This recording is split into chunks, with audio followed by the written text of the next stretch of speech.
Shalom, jemaat Gereja Kristen Jawa Kerten yang terkasih di dalam Tuhan Yesus Kristus.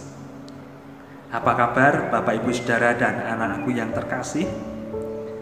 Semoga kita semua dalam keadaan baik, sehat, dan damai sejahtera. Amin. Apabila ada di antara kita yang mengalami pergumulan, sakit penyakit, persoalan keluarga, ataupun sedang menanti jawaban doa dari Tuhan, saya berdoa kiranya Tuhan berkenan untuk menyatakan kasih kuasa pertolongan dan mujizat-Nya dalam kehidupan kita. Amin. Ibu bapak dan saudaraku yang terkasih, pada renungan kali ini Bapak Ibu dan saudara berjumpa dengan saya, Pendeta Agias Hisa Kalumbara dari Gereja Kristen Jawa Melar. Marilah sebelum kita memasuki renungan, kita persiapkan hati kita di dalam doa. Mari kita berdoa. Bapa Surgawi, kami berterima kasih atas segala kasih dan rahmat-Mu di dalam kehidupan kami. Kami juga merasakan bahwa karya keselamatan di dalam Tuhan Yesus Kristus membawa kami ke dalam hidup baru yang dituntun dan dikuasai oleh Roh Kudus. Kami rindu Tuhan, hidup kami semakin berkenan di hati-Mu, dan kiranya lewat firman Tuhan yang akan kami terima melalui renungan pada saat ini, itu semua menumbuhkan iman kami kepada Tuhan Yesus Kristus, memperdalam cinta kami kepada Engkau, dan membawa hidup kami kepada hidup yang semakin hari semakin serupa dengan Tuhan Yesus Kristus. Berkatilah hamba-Mu dan segenap umat-Mu yang menikmati renungan dimanapun berada, kiranya sungguh-sungguh mendatangkan jamahan Tuhan dalam kehidupan mereka. Kami berdoa dan mengucap syukur hanya di dalam nama Tuhan Yesus Kristus. Amin.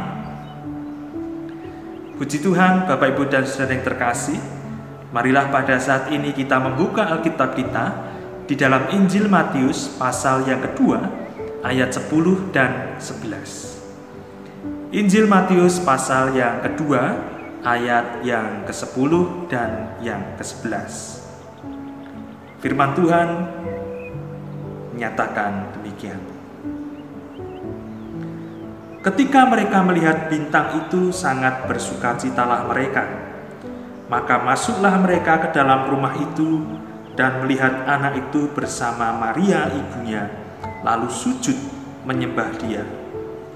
Mereka pun membuka tempat harta bendanya dan mempersembahkan persembahan kepadanya, yaitu emas, kemenyan, dan mur.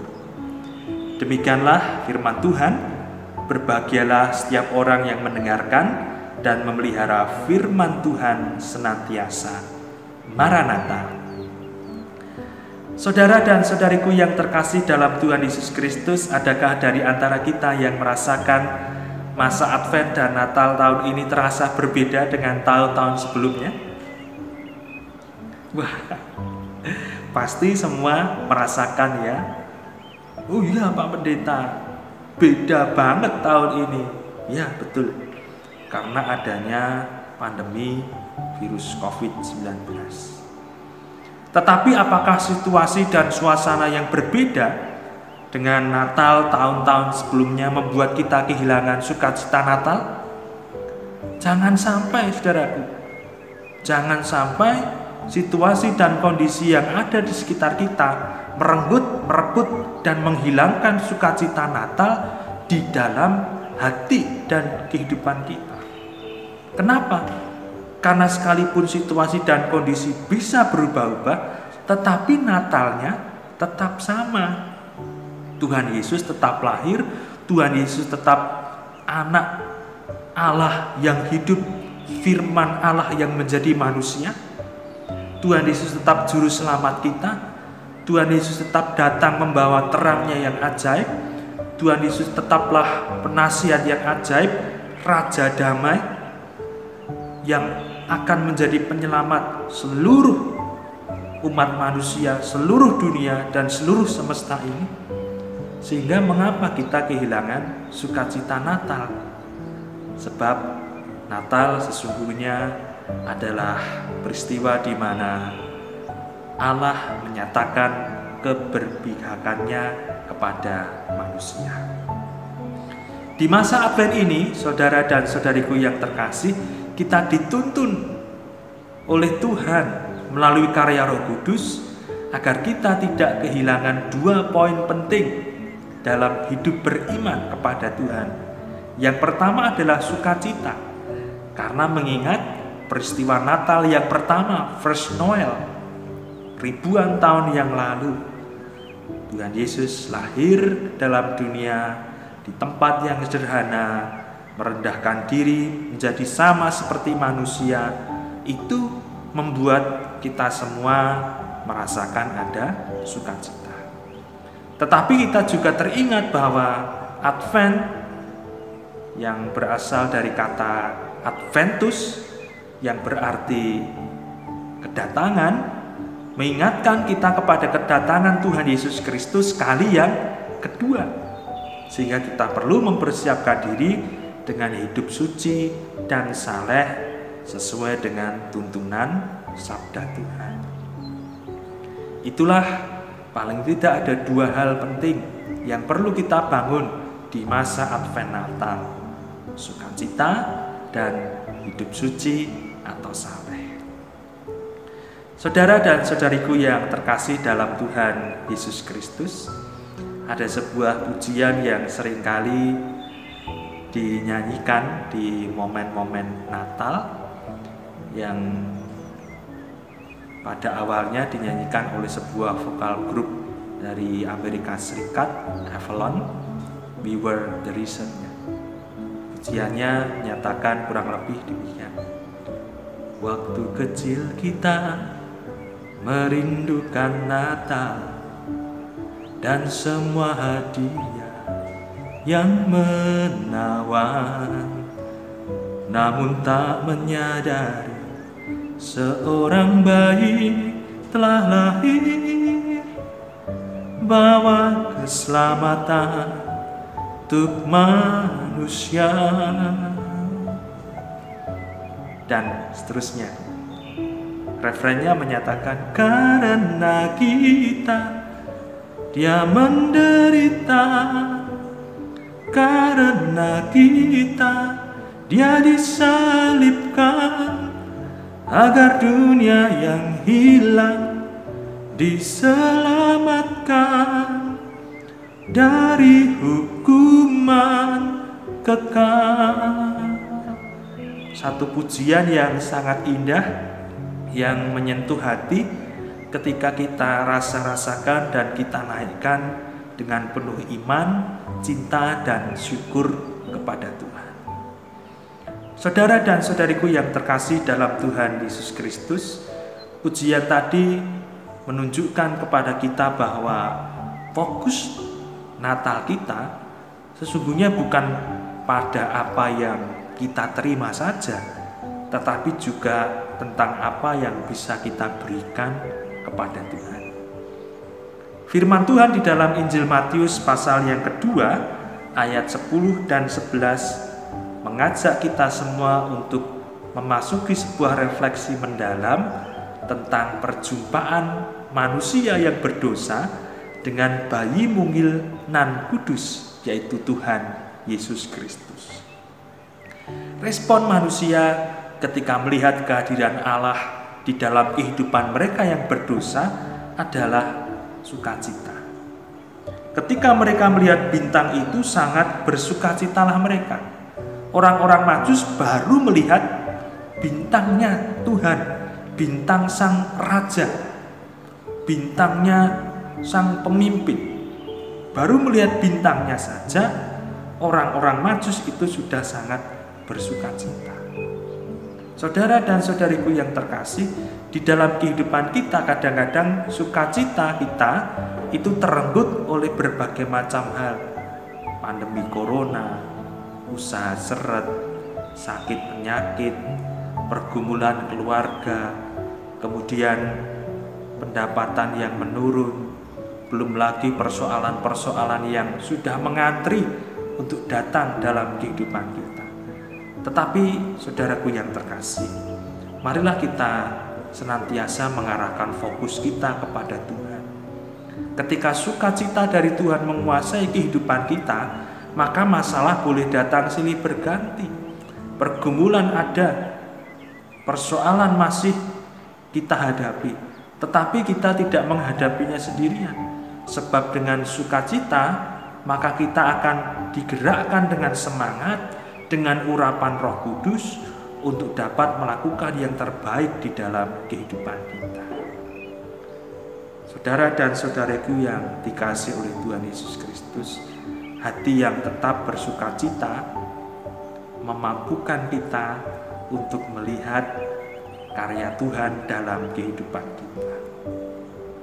Seperti matahari yang terus setia menyinari, walaupun tertutup mendung, kita tetap tahu bahwa matahari tetap ada di langit, tetap bersinar, tetap menyatakan cahayanya bagi bumi ini. Demikian pula karya Tuhan, sekalipun mungkin tidak kita lihat, tidak kita rasakan, tetapi Ia tetap berkarya, tetap bersinar, tetap memberkati, bahkan dengan cara yang tidak kita ketahui, membukakan jalan keluar, pintu berkat dalam kehidupan kita. Itu yang pertama, saudara, sukacita. Mari terus kita bangun. Yang kedua, ayat yang ke-11 menyatakan, maka masuklah mereka ke dalam rumah itu dan melihat anak itu bersama Maria ibunya, lalu sujud menyembah Dia. Berita yang luar biasa di masa-masa Advent Natal seperti sekarang ini adalah apabila kita melihat dunia ini, kita melihat orang-orang berlomba-lomba menjadi Tuhan, menjadi dewa, menjadi penguasa, menjadi yang terhebat, yang tertinggi, terhormat di antara sesamanya. Berbanding terbalik dengan apa yang dilakukan oleh Allah. Ketika manusia berlomba-lomba menjadi Tuhan, Tuhan justru menjadi manusia. Sehingga apa yang mereka lakukan di dalam kehidupan itu bukanlah untuk kemuliaan nama Tuhan, tetapi untuk hormat dan pujian yang mereka bangun untuk diri mereka sendiri. Saudara dan saudariku yang terkasih dalam Tuhan, inilah penyakit dunia masa kini. Marilah kita meneladani Tuhan, bukan untuk menjadi penguasa, pemimpin, dewa, Tuhan atau Allah kecil di dalam dunia ini, tetapi yang harus kita sembah, yang harus kita puji, yang harus kita muliakan, ya hanya satu, Tuhan Yesus Kristus, Juru Selamat kita. Ketika kita terus menyembah Tuhan, mengutamakan Tuhan dalam kehidupan kita, kita akan dilatih olehnya untuk mengerti dan memahami bahwa kuasanya itu begitu dahsyat, begitu hebat. Perkara berat, persoalan besar, sakit penyakit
bersama-sama, ada yang memasak bersama-sama, ada yang membuat kado Natal bersama-sama.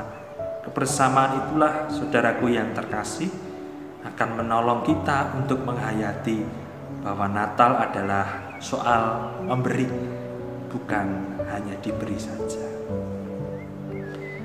Saya akan mengakhiri renungan ini dengan menceritakan sebuah kisah mengenai seorang anak sekolah minggu bernama Tony.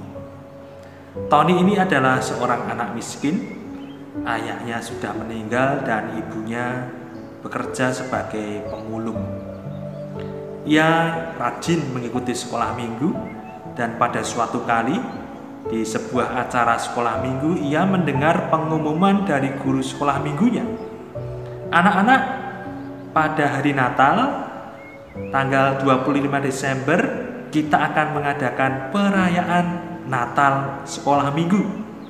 Anak-anak diharapkan membawa kado atau persembahan untuk diberikan kepada bayi Tuhan Yesus ya. Wah, mereka semua berteriak gembira. Saya senang karena bisa memberi kado untuk bayi Tuhan Yesus yang baru lahir. Akhirnya tibalah hari Natal. Anak-anak dengan sukacita, dengan baju-baju yang meriah, memuji nama Tuhan, mendengarkan firman Tuhan, hingga tiba saatnya pengumpulan kado Natal. Dipanggillah satu persatu anak-anak sekolah minggu oleh gurunya. Dari abjad A ya, Adi. Ya maju ke depan membawa mainan robot. Kenapa kasih mainan robot? Agar nanti kalau sudah agak gede, bayi Yesus bisa mainan robot ini, Kak Guru. Kemudian B, bagus kemudian membawa juga kado persembahan kepada bayi Yesus. Ada baju bayi yang sangat bagus, sangat lucu, diberikan kepada bayi Yesus. Kemudian huruf C ya, cinta ternyata membawa sebuah selimut untuk dipakai menyelimuti bayi Yesus agar tidak kedinginan. Kemudian D, Dewi kemudian maju ke depan membawa boneka mainan biar bisa dipakai mainan sama Tuhan Yesus. Kemudian Indah ya, kemudian membawa berbagai macam makanan agar bisa dimakan kalau bayi Yesus sudah agak gede. Berlanjut sampai tiba anak bernama Tony ini. Tony membawa sebuah keranjang besar yang sudah kelihatan lusuh dan kotor. Ketika ia maju, teman-temannya mulai mentertawakan dia. Tony bawa keranjang kotor dan bau lagi. Sambil menunduk, Tony berjalan pelan membawa keranjang besar itu untuk menuju ke depan ke tempat bayi Yesus diletakkan. Sementara ia terus berjalan, banyak orang yang memandangi dia. Semua pandangan terpusat tertuju kepadanya. Kemudian diletakkanlah keranjang besar itu di dekat bayi Yesus yang didekorasi demikian rupa di altar gereja. Kemudian Tony masuk ke dalam keranjang besar itu. Seketika semua orang yang tadinya mentertawakan, mengejek dan menghina terdiam. Mereka bertanya-tanya apa yang mereka lakukan, apa yang dilakukan oleh Tony ini. Kemudian kakak guru sekolah minggu bertanya, Tony, kenapa kamu masuk ke dalam keranjang itu? Kemudian sambil menjawab dengan suara pelan, Tony mengatakan,